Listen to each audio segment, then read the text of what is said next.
मेरे प्यारे बच्चों, हम यहाँ पर सेक्शन बी की बात कर रहे हो। सेक्शन बी में हमारे पास में 5 क्वेश्चन मिलेंगे जो 2 मार्क के क्वेश्चन होंगे। मतलब यहाँ से हमारे पास टोटल 10 मार्क्स आ सकते हैं।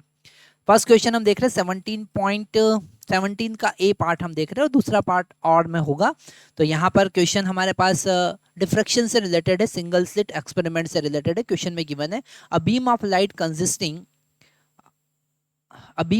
consisting two wavelengths 400 nanometer and 600 nanometer used to illuminate a single slit of width 1 mm. Okay, find the least distance of a point from the central maxima where the dark fringe due to the both wavelength coincide on the screen placed at 1.5 meter from the slit. Okay, तो यहाँ पर ये single slit का है। मतलब अगर हम dark fringe की बात करें तो यहाँ पर हम लिख सकते हैं location of nth dark fringe. Okay, अगर हम देखें यहाँ पर location of nth dark fringe. Okay, location of nth dark fringe अगर हम देखते हैं तो वो होगा yn is equal to n lambda d divided by a, है ना। ध्यान रखना है यहाँ पर जो डिफ्रैक्शन में या सिंगल स्लिट एक्सपेरिमेंट में डार्क फ्रिंज का लोकेशन होता है वही इंटरफेरेंस में ब्राइट फ्रिंज का लोकेशन होता है। तो यहाँ पर ये कंफ्यूज आपको कर सकता है कि सर आप डार्क फ्रिंज के लिए फार्मूला कैसे यूज कर सकते हैं, क्योंकि ये डिफ्रैक्शन है।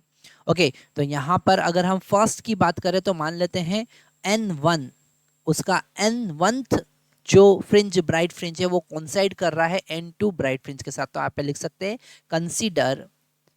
Consider n1th of 400 nanometer and n2 of 600 nanometer. Dark fringe are coinciding. Dark fringes are coinciding. Okay, ऐसा हमने मान लिया। तो हम लिखेंगे n1 lambda 1 into d divided by a is equal to n2 lambda 2 into d divided by a. ठीक है, coincide कर रहे हैं मतलब कि लोकेशन एक ही होगी, तो हमने इक्वल कर दिया। यहाँ पर डी बाई ए से कैंसिल हो जाएगा। n1 का वैल्यू हमें फाइंड करना है, लैम्डा 1 का वैल्यू 400 है और n2 का वैल्यू हमें फाइंड करना है। और यहाँ पर अगर हम n1 बाई n2 का रेशियो देखते हैं तो हमको मिलता है 3/2। कितना मिलता है? 3/2। मतलब कि n1 का मिनिमम से मिनिमम लीस्ट इंटीजर वैल्यू क्या होगा? 3 होगा। और n2 का मिनिमम से मिनिमम लीस्ट इंटीजर वैल्यू क्या होगा? 2 होगा। इससे ज़्यादा हम डिवाइड नहीं कर सकते हैं। तो these are the answer. n1 का वैल्यू कितना होगा? 3 और n2 का वैल्यू कितना होगा? 2। तो अगर हमको लोकेशन फाइंड करना है तो n1 का वैल्यू 3 इंटू वेवलेंथ 400 है n1 के लिए, 400 इंटू डी। तो यहाँ पर हमें नैनोमीटर से मीटर में कन्वर्ट करना पड़ेगा, तो -9 का मल्टीप्लाई करना पड़ेगा। डी का वैल्यू 3/2 है, 1.5 का क्या मतलब है? 3/2। और ए का वैल्यू 1 mm है, मतलब 1 × 10⁻³ ऐसा हम सॉल्व करेंगे तो लोकेशन हमें पता चलेगी।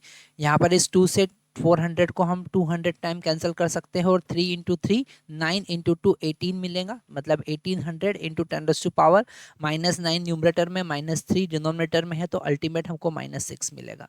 इसे हम आगे सॉल्व करेंगे तो 1.8 mm हमको मिलेगा। So location of nth dark fringe which are coinciding with n2 is 1.8 mm।